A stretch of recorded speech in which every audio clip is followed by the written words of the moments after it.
ভগবত নাম। ভক্তরা তো সহ্য করে গেল, সহ্য করার সামর্থ্য। আপনি ভাবুন, বারবার এই কথাটা বলে, আপনি কারো মুখে একটু থুতু ফেলে দিচ্ছেন, সে যদি বসে আপনাদেরকে হেসে দেখে, আপনার তাকে কি মনে হবে? পাগল মনে হবে। কেন বলুন তো? তার মতো সহ্য ক্ষমতা আপনার মধ্যে নেই। একটি ভক্তকে আপনি 5 বার গালাগালি করুন, ভক্ত চুপ থাকবে। কেন? তার মধ্যে একটি পাওয়ার আছে। কি পাওয়ার? সহ্য, ধৈর্যবান। কিন্তু যারা ভগবত মার্গে নেই, আপনি এটা তাকে কিছু বলে দিন না, সে আপনার একটার জায়গায় 50টা শোনাবে। কেন? তার মধ্যে কি নেই? সহ্য বল নেই, ধৈর্যবান নয় সে। ভক্ত ধৈর্যবান হয়, আর ধৈর্যবানই হচ্ছে সব থেকে বড় বল। আর সেটা কোথা থেকে আসে? ভগবানের নাম জপে আসে, সাধু সন্তের বাণীতে আসে। আপনারা যত সাধু সন্তের বাণী শুনবেন, বাণীকে ধারণ করার চেষ্টা করবেন এবং নাম জপ করবেন,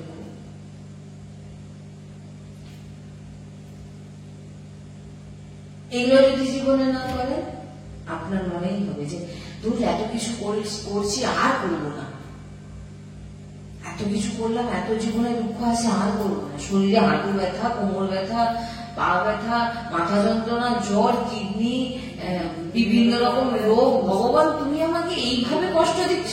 ভাই, তোমাকে ভগবান যদি, গুরুজি বলেন, বলে আমাকে যদি কিডনি ফেরত দিয়েও দেয়, ধরুন কি নতুন কিডনি আমি লাগিয়েও নি, তাহলেও কি আমি অমর হব? মৃত্যু কিন্তু আমার হবে, এটা একেবারে জেনে নিতে হবে, বাস্তব। মৃত্যু আমার হবে। তাহলে গুরুজি বলছেন না, 2টো কিডনি নষ্ট। কত ভক্ত আছে গুরুজিকে বলছেন আমি কিডনি দেবো, আমি কি? গুরুজি বলেন না, যিনি এই দেহ রচনা করেছেন এবং এই যে যা কর্ম, তিনাদের কি শক্তি নেই? তিনারা কি কিছু পারেন না করতে? 2 বছরের বলেছিলেন 2 থেকে 3 বছর বাঁচবে, সেখানে 16-17 বছর তিনি বেঁচে আছেন। কে বাঁচিয়ে রেখেছেন? গুরুজি। কালকে আমরা সৎসঙ্গ করেছিলাম না, যে একজনের মুখে শুনেছিলাম, একজনের মুখে শুনেছিলাম, বলছেন যে মহারাজজিকে এখন আপনারা দেখছেন, সে মহারাজ আগের মহারাজজি নয়, এখন যুগল বিরাজমান। সে মহারাজজি তো কবে চলে গেছে। মানে কি? গুরুজির শরীরে সবসময় পীড়া, সবসময় কষ্ট, কিন্তু কেউ দেখলে বুঝতে পারবে না যে তিনার মধ্যে কষ্ট হচ্ছে। কেন না? পুরোপুরি শ্রীজি সবকিছু করাচ্ছে, পুরো প্রেরণা, যা যা বলছেন, কখন কি বলছেন, কাকে কি বলছেন, গুরুজি বলেন এগুলো আমার বসে কিছু নেই। 1:30 থেকে রাত 1:30 থেকে সারাদিন দিন চর্চায় চলছে। উত্তম সাধকের ব্রহ্ম মুহূর্ত হচ্ছে 1:30 থেকে 2টো, তারপরে হচ্ছে 2টো থেকে 3টে, তারপরে যেটা একেবারে লাস্টে হচ্ছে 3টে থেকে 4টে। এবারে বলুন, 2টো কিডনি ফেল ব্যক্তির 1:30টার সময় থেকে তার দিন চর্চা কি হতে পারে কোনোদিন? আমার আপনাদের হোক না, আমার 2টো কিডনি নষ্ট, আমি এবার শেষ, আমার জীবন এবারে শেষ, পড়ে আছেন রোগী, চোখের এত বড় কালো হয়ে গেছে, কিন্তু নাকে দেখুন আরো কত জায়গায় নিয়ে যাবেন, বাঁচার তাগিদায় দৌড়াচ্ছে। হ্যাঁ, কারো যদি কিডনি কেটে আরো লাগিয়ে নিতে পারি, বেঁচে থাকবো। এটাই তো ভুল। আপনি কিডনি কেটে লাগান, আর চেন্নাই যান, আর অমুক জায়গায় যান, যত দূরে যান, যত ট্রিটমেন্ট করুন, আপনার শেষ হবে না, হবে না। আমি এটাই জানি, শেষ হবে না অমর হবে। গুরুজি এই কথাটা বলেন যে যখন আমাকে একদিন যেতেই হবে, তো আমি কেন এইরকমই যতদিন স্মৃতি যতদিন চালাবে চলবো। তারপরে যখন স্মৃতি নিয়ে যাবে, আমার তো ভয় নেই, কারণ যাবো আমি স্মৃতির সেবাতে। এই জন্য বলছেন যে সৎসঙ্গ শ্রবণ করো, সৎসঙ্গ করো। আর যত সাইডে অসৎসঙ্গ আছে না, আপনার এই দুঃখ, যে ভগবান কানকে এমন একটি জিনিস দিয়েছেন, নেত্রকে দেখুন, এই যে আমাদের ইন্দ্রিয়গুলোর মধ্যে সবের প্রতিক্রিয়া আছে। আপনার চোখেও দেখুন, কাউকে চোখ দিয়েও ইশারা করে কথা বলতে পারবে, জিভ তো আছেই, হাত পাও আছে, কিন্তু কান এমন একটা জিনিস যে শুধু শোনে, বলতে কিছু পারে না। এই জন্য ভগবান এই কানকে দিয়েছেন তার রস পান করার জন্য, এই কানকে দেওয়া হয়েছে। তো এই কান আপনাকে ভগবত প্রাপ্তি করাবে। এই কর্ণ ইন্দ্রিয় দিয়ে ভগবান হৃদয়ে প্রবেশ করছে। এবার যদি আপনি কান দিয়ে কারোর প্রবঞ্চ শোনেন, কারোর নিন্দা করেন, কারোর খারাপ খারাপ যে কথা শুনছেন, তখন কি হবে বলুন তো? আপনার ভিতরের যে নোংরা সে কখনো পরিষ্কার হবে না। এই জন্য সঙ্গ যদি না আপনার ঠিক হয়, আপনি বললাম যত জায়গায় ছুটে যান, ওই ছুটতেই থাকবে, কোনদিন আপনার যে লাভ, আপনার যে জন্য আপনি এসেছিলেন সেই কাজটা কিন্তু আপনার হবে না।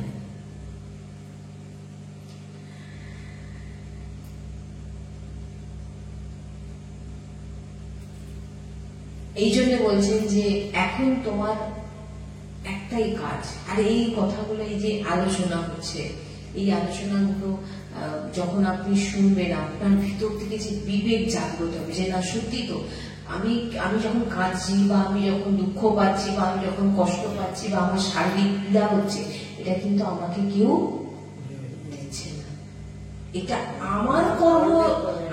তাহলে আমি সামনের ব্যক্তিকে কি বলবো যে তোমার জন্য আমি কাঁদছি? কোন ব্যক্তিকে কেউ কখনো কাঁদাতে পারে নিজের যদি কর্ম ঠিক না থাকে? হয়তো আপনি এখন কিছু করছেন না, আমি মানছি, গুরুজি বলছেন আমি মানছি, কিন্তু আপনার সেই যে কর্ম আপনাকে এখন এসে ভোগাবে। এই জন্য সৎসঙ্গ শুনুন, নাম জপ করুন, নাম জপের এমন পাওয়ার যে আপনাকে সহ্য করার ক্ষমতা আপনাকে দেবে। অনেক কথা আপনাকে বলা হবে, আপনি সেটা চুপ করে থাকার মধ্যে যে বল আছে না, ওই জন্য বলেন তোমার কর্মফল তুমি ভোগ করে নিচ্ছ, রাধা রাধা রাধা রাধা রাধা রাধা রাধা রাধা করছো, আপনাকে কেউ গালাগালি করছে, সে তার কর্ম করে যাচ্ছে। আপনি যদি প্রতিক্রিয়া করে দেন, আপনার আবার নতুন কর্ম হয়ে গেল, আপনি রাধা রাধা রাধা রাধা বলাটা কাটিয়ে দিলেন। এই যে আপনার চুপ সামনের ব্যক্তিকে ধ্বংস করে দেবে। কি বললেন? সামনের ব্যক্তিকে ধ্বংস করে দেওয়ার, আপনি যে কর্ম আপনার ছিল সেটা আপনার ভোগ হয়ে গেল, আর এই নাম আপনাকে সেটাকে সহ্য করিয়ে দিল। কারণ নামেরই সামর্থ্য আছে যে আপনাকে ধৈর্যবান। আপনাকে একটা কথা বলে নিজের কোনো কন্ট্রোলই নেই, কেউ একটা কথা বললো তার সঙ্গে ঝগড়া করছি, এটা আমাদের ভক্তের চরিত্র, এটা হয় না। আর যখন তিলক থাকবে, গলায় কণ্ঠি থাকবে, আপনি কাউকে কখনো গালাগালি করতে পারবেন না। কেন পারবেন না? আপনি যখন কাউকে গালাগালি দেন, আপনাকে কেউ গালাগালি দেবে না। গালাগালিটা কাকে দেবে বলুন তো? আপনার ইষ্টকে দেবে। দেখো না কিরকম ভক্ত সেজেছে, বলবে কি বলবে না? দেখো না কিরকম ভক্ত সেজে কিরকম ঝগড়া হচ্ছে, তার মানে কাকে গালাগালি হচ্ছে? ইষ্টকে। তখন কিন্তু আরো বেশি অপরাধ। গুরুজি এই জন্য বলছেন ভক্তি কি জিনিস বোঝো, ভক্তি কি আগে জানো। নিজেকে ভক্ত বলার আগে ভক্তদের চরিত্র পড়ো, ভক্তদের চরিত্র শোনো, ভক্তের চরিত্র কেমন হওয়া উচিত, তবেই না তুমি নিজেকে ভক্ত বলবে। আর ভক্তকে কখনো কেউ নিজেকে বলে না, নিজেকে তো বলে পতিত। পিওর ভক্ত যে হয় সে নিজেকে কি বলে? আমি পতিত।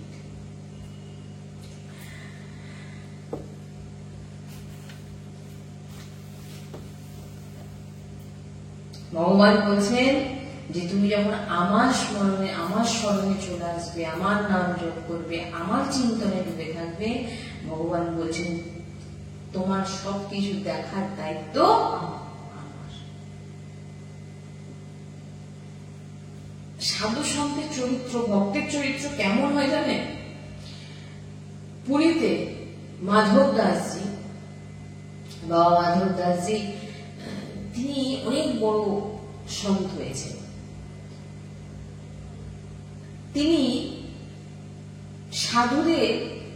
সাধু সন্তের একটি থেকে তিনারা মাধবগিরি করে পান, আর মাধবগিরি করে যেটাই পাবেন সেটা জগন্নাথ ভগবানকে ভোগ দেখিয়ে, ভগবানকে ভোগ দেখিয়ে যে জিনিস পাবেন সেটা কিন্তু পাপ গ্রহণ করছে। কেউ বলতে পারে আমি ভেজিটেবল খাই, আমি নিরামিষ খাই, নিরামিষ খেতে পারো কিন্তু তুমি প্রসাদ পাও না, ওটা কিন্তু পাপ, ভগবান গীতাতে বলেছে। এবার এখানে বলছে যে মাধব দাসজি যখনই মাধবগিরি করতেন, সকালবেলা মাধবগিরি করে এনে জগন্নাথ ভগবানকে ভোগ দিয়ে প্রতিদিন পেতেন। তো একদিন এমন একটি মাতাজির ঘরে ঢুকে গেছেন। দেখুন ভক্তের চরিত্র কেমন হয়। ভক্ত সবসময় সবার মঙ্গল করে, সন্ত সবসময় সবার মঙ্গল করে, কখনো তার খারাপ চায় না। আপনি তিলক সেবা করেছেন, গলায় মালা নিয়েছেন, আপনি কারোর ক্ষতি চাইতে পারেন না। আর যে যদি চায় তাহলে আপনি কখনো কোনো অ্যাঙ্গেল থেকে আপনি ভক্ত নন। মাধব দাসজি মাধবগিরি করতে গেছে, মা ভিক্ষা দেয়নি। এবারে ভিতরে মানে ঘরে ঝগড়া চলছিল, তিনি এখন ঘরে নেতা দিচ্ছিলেন, মানে ওটাকে কি বলে, মুড়ছিলেন।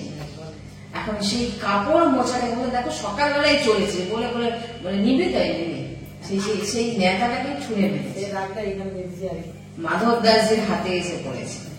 মাধব দাসজি বলছেন যেমন জগন্নাথজি ইচ্ছে, তিনি ওটা নিয়ে চলে গেছেন। এইবারে চিন্তা করছেন এটা তো জগন্নাথজিকে ভোগ দেখানো যাবে না। আর সাধু সন্ত বৈষ্ণব কোন ধামে যখন কেউ কিছু দেয়, দান করে, তার যে কোনো রকম মঙ্গল কিন্তু যে জায়গায় দিচ্ছে সে কিন্তু করবে, এটা জেনে নিন। যখন কোনো ব্যক্তি কিছু মন্দিরে বৈষ্ণবকে ধামে দিচ্ছে, যে কোনো কিছু, সেই জায়গা থেকে সেখানকার যে যিনারা আছেন সাধু সন্ত বৈষ্ণব, তিনারা কিন্তু যে যিনি দিয়েছেন তিনার কল্যাণ কিভাবে, তার পূর্ণ, তার কল্যাণ কিভাবে হবে তার জন্য তার ব্যবস্থা ভগবান করে দেয়, সেই সাধু সঞ্চয় করে দেয়। তো মাধব দাসজি এখন বললেন যা হোক তো আমাকে দিয়েছে, পোছা হোক আর যাই হোক তো দিয়েছে, তিনি নিয়ে নেবে। তো জগন্নাথ ভগবানকে ভোগ দেখানো যাবে না, কিন্তু ওর কল্যাণটা কি করে হবে, কারণ সে যা হোক তো কিছু একটা দিয়েছে। তিনি তখন কি করলেন, ভক্তের চরিত্র কেমন হয় দেখুন, সেই কাপড়টাকে ভালো করে ধুলেন, ধোয়ার পর শুকনো করলেন, শুকনো করে সেই কাপড়টা থেকে যে সব কাপড়ে যে সুতোগুলোকে সব টেনে টেনে তিনি বার করলেন, বুঝতে পারছেন, সুতোগুলোকে বার করে দিলেন, দিয়ে ভালো করে সব সুতোগুলোকে পাক দিয়ে ছোট ছোট একটা একটা করে বাতি তৈরি করলেন, ঘিয়ে ডুবিয়ে জগন্নাথ ভগবানকে দীপ জ্বালালেন। যখনই দীপ জ্বলে গেল জগন্নাথ ভগবানের কাছে, যে যিনি ওই পোছা ছুঁয়ে মেরেছিলেন, তিনার হৃদয়ে জাগ্রত, ভাই আমি আজকে সকালবেলা একজন সাধু সঙ্গে এসেছিলেন, তিনাকে আমি এই কাজটা করেছি। এই যে তার ভিতরে যে ভাবনাটা, এতে তার কল্যাণ হয়ে গেল। কিন্তু তার কল্যাণ হোক না, তার তো কল্যাণ সাধু সন্ত করবেই, কারণ সাধু সন্তের দৃষ্টি যদি, এই জন্য বলে কেন প্রকটে সৎসঙ্গ শোনো, যখন কোন বৈষ্ণবের দৃষ্টি আপনার উপরে পড়ে যাবে তখন আপনাকে সে ভক্ত বানিয়েই ছাড়বে, বুঝলেন? যখন কেন প্রকটে সৎসঙ্গ শুনতে হয়, যখন দৃষ্টি পড়বে সামনে, গুরুজি বলেন, তখন কি হবে না, তার দৃষ্টি আপনাকে ভক্ত মানে কি, তার যে দিব্য দৃষ্টি আপনাকে তার বাণীগুলোকে মানার জন্য বাধ্য করবে। বারবার আপনি আসবেন, আপনার ভুলগুলো ধরাবে, বারবার আপনি আসবেন, আপনার ভুলগুলোকে ধরাবে, আর পাঁচটার মধ্যে একটা আপনার মনে হবে না এটা আমি সেখানে শুনে এসছি, আমাকে এটা চেঞ্জ করতে করবেন, যদি সে সত্য ভক্ত হয়ে থাকে। যখন দেখুন ভক্তের তার ভাবনা দেখুন, সে একটা পোছাকে কিভাবে ভগবানের কাছে সেবা লাগে, আমি সন্দেশ মুখে শ্রবণ করেছি। এই জন্য বলছি যে ভক্তের চরিত্র কেমন হয়। আমরা ঘৃণা করে এটা কি দিয়েছে দুধ আর ঘরে ফেলে দিয়ে চলে আসতাম, কিন্তু তিনি কি করলেন, হ্যাঁ কথা হলো দেখো তোর পাপে কি মরবি, তোকে অভিশাপ দিয়ে গেলাম, মানে অভিশাপ কাজে লাগুক না লাগুক অভিশাপ দিতে ছাড়বে না। তুই কাকে বলেছিস জানিস, আমার মতো ভক্তকে এরকম বলেছিস, তোর কি হাল হবে দেখবি। এরা কখনো ভক্ত হতে পারে না, হয় না। ভক্তের ভাবনা কখন এমন হয় না। ভক্তের জন্য তো তার ভগবান বিচার করে। ভগবান বিচার করেনি, যখনই দ্বীপ জ্বলে গেল তার ভিতরে যে সে যে ভুল করেছে সে বুঝতে পেরে গেল কি করেছি। দ্বীপ জ্বলছে কিভাবে দেখুন, কিভাবে ভগবানের কাছে অর্পিত করলে, ধুলে তার ভিতর থেকে সব সুতো বার করে তাকে পাক দিয়ে ছোট ছোট করে প্রদীপ জ্বালিয়ে দিলেন। ভাবুন কে ভক্ত বলে। তাই জন্য তো ভগবান গোপিন দিয়েছিলেন। এই জন্য বলছেন আমি এবারে যদি আপনি বলতে যান বলবে আমরা কি মাধব বাবা নাকি, আমাদের ভাবনা এমন কিছু কিছু তর্কিত, যাদেরকে রাক্ষসী স্বভাব বলা হয়, যে তার টাকা সবকিছুর মধ্যে দিয়ে দেখবেন সে খুঁজে ঠিক বার করবে আমরা মাধব বাবা নাকি। আরে ভাই তোমাকে মাধব বাবার চরিত্র শোনানো কেন হচ্ছে, কারণ আপনি ওই চরিত্রটা শুনে নিজের জীবনে ধারণ করবে। একজন আমাকে বলেছিলেন যে আমরা কি প্রহ্লাদজি হতে পারবো, আমি তখন বললাম ওনাকে আমরা প্রহ্লাদজি, আপনি তো আগে স্বীকার করে নিচ্ছেন আপনি হতে পারবেন না, তাহলে কোনো কি করে হবে। আমরা ভক্ত হব কি করি, ভক্তের চরিত্র বলে শুনে তো ভক্ত হব না। আপনি ভক্ত হবেন কি করে।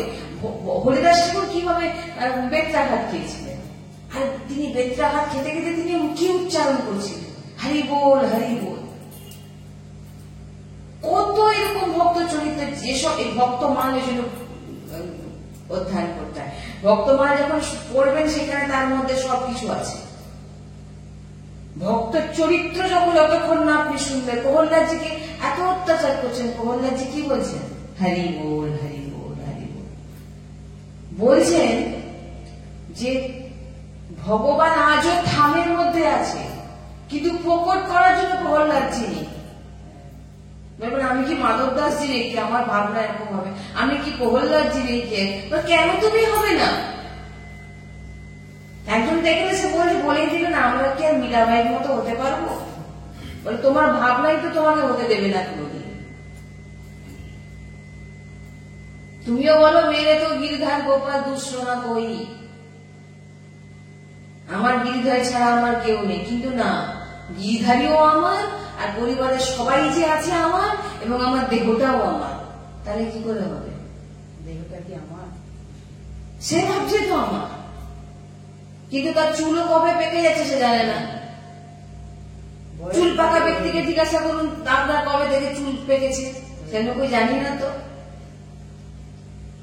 আর চুল কোথা থেকে আগে পাকা শুরু হয়েছে, আমি শুনে যে এক সন্তানের মুখে শ্রবণ করেছিলাম, চুল পাকা শুরু হয় কানের কাছ থেকে, এখান থেকে ফুঁ দিয়ে যাচ্ছে, এবার বাবা তোমার ঘন্টা বেজে গেছে যাওয়ার, এখনো নাম জপ কর, এই কান থেকে ভগবত নাম শোন, অন্য কিছু শুনিস না, কোথাও যাবেন না, চুপচাপ নিজের ঘরে বসে যান, নিজের ঠাকুর যে আছে বসে যান, যে কোনো একটি জায়গায় যান যেখানে সৎসঙ্গ পাবে, মানে ভগবত মার্গে চলার পথ পাবে, সেই জায়গায় যাবেন, চুপচাপ ভজন করুন, যদি সাংসারিক হন সংসারের কাজ করুন, চুপচাপ সবার মধ্যে ভগবানকে দর্শন করুন, সৎসঙ্গ শুনুন, নাম জপ করুন, প্রসাদ পান, আপনার ভগবত প্রাপ্তি নিশ্চিত, আপনার ভগবত প্রাপ্তি নিশ্চিত। এই জন্যই বলছেন যে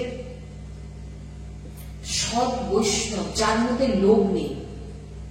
আবার আপনি বৈষ্ণব চিনবেন কি করে, এমন এমন বাণী দিচ্ছেন, আপনি বলেন বাহ কি সুন্দর শুনছি, যদি তার মধ্যে লোভ থাকে, যদি তার মধ্যে কাম ক্রোধ এই সমস্ত জিনিস যদি থাকে, এবং সে গলা ভর্তি এই স্বভাবগুলো আছে, আর বেদ কণ্ঠস্থ করে নিয়েছে, কোনো লাভ হবে না। তার মুখের বাণী শুনেও কোনো লাভ হবে না বলছেন। আমি বলছি না এগুলো, এগুলো সব সাধু সন্তের শ্রবণ করা বাণী, এগুলো কোনো মন করা বাণী এখান থেকে বলা হয় না। কেন হবে না? কারণ আপনি যখন সৎসঙ্গে এসছেন, আপনি নিজের ভিতরের দোষগুলোকে দূর করতে এসছেন, তো অহংকার, ক্রোধ, লোভ এগুলোকে দূর করতে এসছেন, তাই আপনি সৎসঙ্গ শুনতে এসছেন। এবার যে আপনাকে বলছে তাকেও তো সেই রকম স্বভাবের হতে হবে। সে যদি সেই স্বভাবের না হয়, তো তার প্রত্যেক কোনো বাণীর এফেক্ট আপনার উপরে হবে না। এগুলো গুরুজি বলছেন আগে নিজের আচরণে আনো, তারপরে প্রবচন দিতে বসো। হ্যাঁ, আগে তুমি গুরুজি রাধা বাবার কাছে গুরুজি গেছে, ভাইজি মহারাজের কাছে, বলছেন কিসের জন্য এসছো? ভাইজি মহারাজ অনেক সহযোগী। ভাইজি মহারাজ বলছেন কিসের জন্য, গুরুজিকে বলছেন কিসের জন্য এসছো এখানে? গুরুজি তখন সবে বৃন্দাবনে এসছেন, বলেন আমি কৃষ্ণকে প্রাপ্তি করতে চাই। মানে চশমাটাকে নামিয়ে বলেন আগে নিজে কৃষ্ণ হও, কারণ কৃষ্ণ তুমি নিজে, কৃষ্ণ তুমি, সেটা তুমি জানো কি? কৃষ্ণ যে তুমি, সেটা বুঝবেন কি করে? সেটা তো জানেনই না। হ্যাঁ, গুরু সন্তের সঙ্গ না করলে আপনি এই জিনিস জানতে পারবেন না যে কৃষ্ণ তুমি। বলে কত নাম জপ করো, কৃষ্ণকে জানবে। প্রত্যেক দিন 3 লক্ষ 4 লক্ষ করে নাম জপ করো। রাধা বাবা বলছেন এটা, এক ভক্তকে বলছেন আমি কৃষ্ণকে দেখতে চাই। বলে প্রথমে বলছেন আগে প্রত্যেক দিন 3 লক্ষ করে 2 মাস নাম জপ করো, তারপর আমার কাছে আসবে, তারপর তোমার সঙ্গে কথা। তাহলে আমি এখান থেকে যে কথাগুলো বলবো তোমার মাথায় কিছু ঢুকবে না। কেন ঢুকবে না? তোমার ভ্রষ্ট বলা তোমার ভাবনা হবে, আর তোমার এতে আর অপরাধ লাগবে। কেন না, তোমার মধ্যে এই কথাগুলোকে নেওয়ার মতো যে শক্তি চাই, সে শক্তিটা তোমার মধ্যে নেই। নাম জপ না থাকলে কোনো বাণী তুমি জানতে পারবে। বুঝতে পারছি? বলছেন কৃষ্ণ হও আগে নিজে কৃষ্ণ হও। কিভাবে? তবে তো আপনি নিজে নাম জপ করেন না, নিজে মালা ধরেন না, লোককে বড় বড় জ্ঞান দিচ্ছেন, আরে নাম জপ করো, এই করো, সেই করো, অমুক করো। তার সঙ্গে থরি বসলে আপনি করবেন, আপনার কোনোদিন হবে না। এই জন্য সাধু সন্তের দিব্য তিনাদের বাণী আপনাকে মানতে বাধ্য করবে, আনন্দ পাবে, হৃদয় ঠান্ডা হয়ে যাবে। আপনার হৃদয় বলে দেবে আমি কি পাচ্ছি। হৃদয়ের মধ্যে যেন তীরের মতো একটা কথা গাঁ দেবে। জানতে হবে যার মুখ থেকে শুনছি সে হচ্ছে একদম নিষ্ঠাপরায়ণ, তার জন্য তার প্রত্যেকটা বাণী আমার হৃদয়ে লাগছে। হৃদয় যদি না লাগে তাহলে জানতে হবে যে আমি তাহলে এখানে ঠিকঠাক ভাবে কিছু আমার মনের মতো আমি পাচ্ছি। হৃদয় লাগবে, হৃদয় ঠান্ডা, বাহ কি শুনছি, এরকম মনে হয় না? আহ কি শুনলাম, হৃদয়টা যেন ঠান্ডা হয়ে গেল। আমরা যখন গুরুজির সৎসঙ্গ শুনি, একটা বাণী যেন মনে হচ্ছে কে যেন দূর থেকে তীর ছুটছে, যেন মনে হয় বাঁধছে হৃদয়। কেন? নিষ্ঠা পরায়ণ যখন হয়ে যাবে, আপনার মুখে একটা বাণী তাকে তীরের মতো না দেবে। সামনের ব্যক্তি তখন আচরণে আনতে বাধ্য হবে। বসে যান, চুপচাপ বসে যান। রাধার কত সময় বাঁচবো কেউ জানি না, রাধা রাধা রাধা, যতটা সময় পারে নাম জপ, আর সৎসঙ্গ শুনবে। এইভাবে যদি আমরা ভজন করতে পারি, আমাদের অবশ্যই সমস্ত কর্ম নষ্ট হবে। শ্রী রাধা বল্লভ লাল কি জয়, সদ্গুরুদেব ভগবান কি জয়, वृंदावन वैष्णव धाम की जय, महाप्रभु श्री हरिवंश चंद्र महाराज की जय। श्री हरिवंश। राधे राधे राधे राधे राधे राधे राधे राधे राधे। सद्गुरुदेव भगवान की जय, सद्गुरुदेव भगवान की जय, सद्गुरुदेव भगवान की जय। जय जय श्री राम।